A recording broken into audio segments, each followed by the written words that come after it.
Hi, I'm Anuja Kulkarni. I welcome you all in today's episode of Parenting Talks.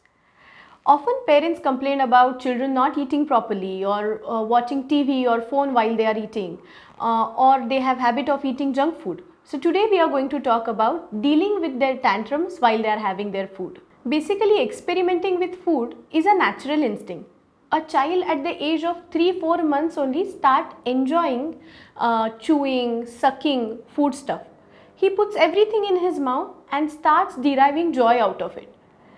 If it is a food item, he will start enjoying the taste of it. So, as parents, we could give them exposure of various food stuff and tastes at the age of 5 months, 6 months, 7 months as well.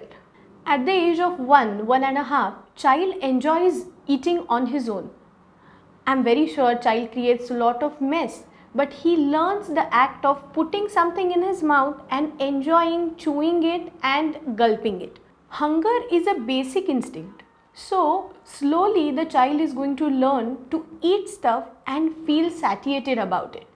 Giving him food or feeding him is not a need of a mother felt, but it is a need of the child where the mother facilitates him to eat. We often see mothers running around the children and feeding him. The child is playing, sometimes he is watching phone, sometimes he is watching TV, sometimes he is coloring something while the mother or granny feeds the child.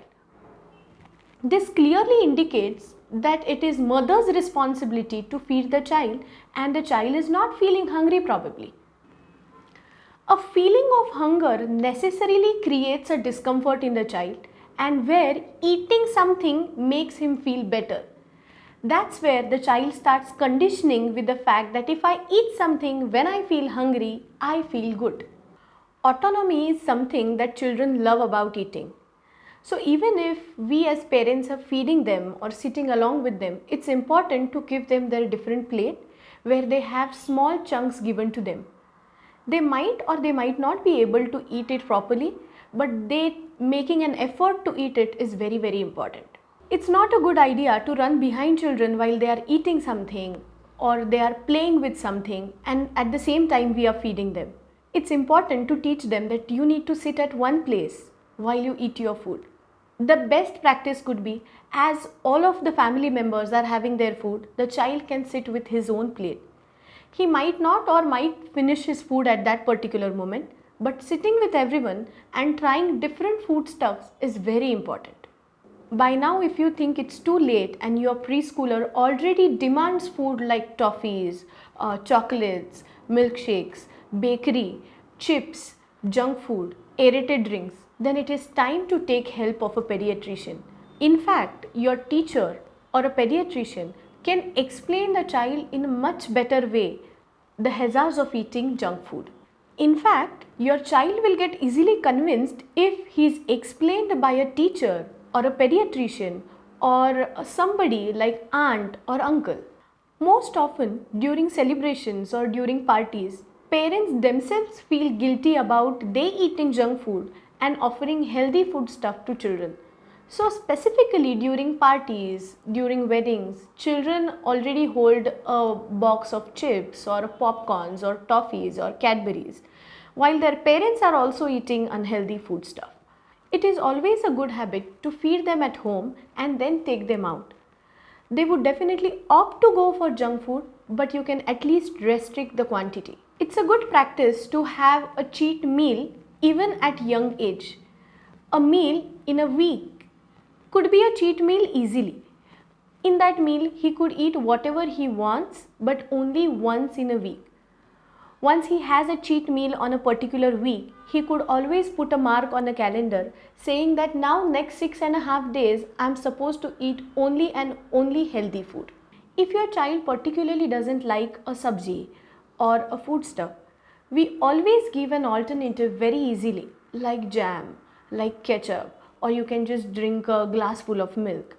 These options basically should be prohibited. When it comes to healthy eating habits, consistency between all family members is equally important. If a parent says that if you are hungry, you have only this option, when the other parent says if you don't want to eat it, okay, you can have this or you can have this or you can also eat this, the child easily understands that it is absolutely okay to not have healthy food and I can alternatively have anything that fills my tummy. In a public place or in a restaurant or in a function, most of the times mothers feel very embarrassed if their children are being very fussy about eating. If you don't eat, that is also absolutely fine, but I will not give you a mobile phone or TV just because I want to feed you. You can be very shameless and assertive about it. Eating habits of your children is your problem and not the problem of others. Others will or will not comment, that's not very important. It's very important that you stay assertive regarding whatever habits you are inculcating.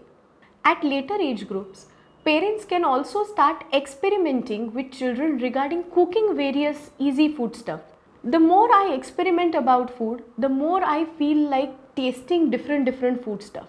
Explaining the science behind what food item has what quality which is beneficial for your body could be an interesting way to inculcate healthy eating habits. If you think these strategies could be really helpful in order to inculcate healthy eating habits or to deal with tantrums regarding eating behaviors, you can always share and subscribe our channel. And if you have any queries regarding this topic, make sure you ask your queries. We will definitely try to answer them. Thank you.